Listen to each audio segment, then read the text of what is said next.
Si Manny naman, alam na niya na sa boxing, mangyari ka ganon. Yung last 2 fights niya, hindi napalad, natalo. So, hindi natin maiwasan, may mga tao talaga, yung mga boxing fans na nag-criticize sa kanya. Sabihin, tapos ka na, siguro nakaabot din sa kanya yun. So, siya mismo na sa challenge. Pinakita niya sa gym na talagang siya pa ang nag-ask ng pag nagmi-meets, dadagan pa natin, or nagtatanong sa mga coaching staff niya na anong kulang ko? Ano ang mas-share niyo pa na kailangan natin gawin na manalo tayo? At hindi lang yung hindi lang yung panalo, kundi ang gusto niya na talagang impresibo yung pagkapanalo.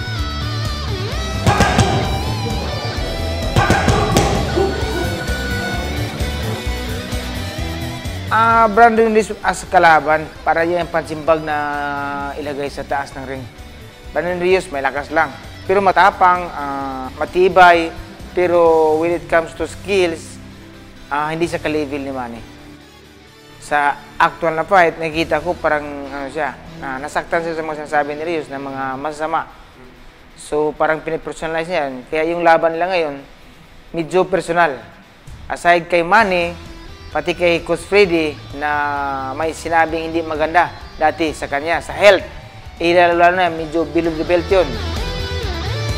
In any round, si Rios pag natamaan ng kahit isa, nakikita ko naman talagang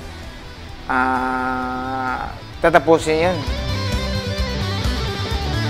Sana po, huwag nating kalimutan, isama natin sa mga dasal dahil ang pinaglaban ni Congressman Pacquiao hindi lang para sa sarili niya, kundi para sa ating buong bansa, sa Pilipinas. Pag lumalaban sa taas ng ring, Pilipinas ang dala niya.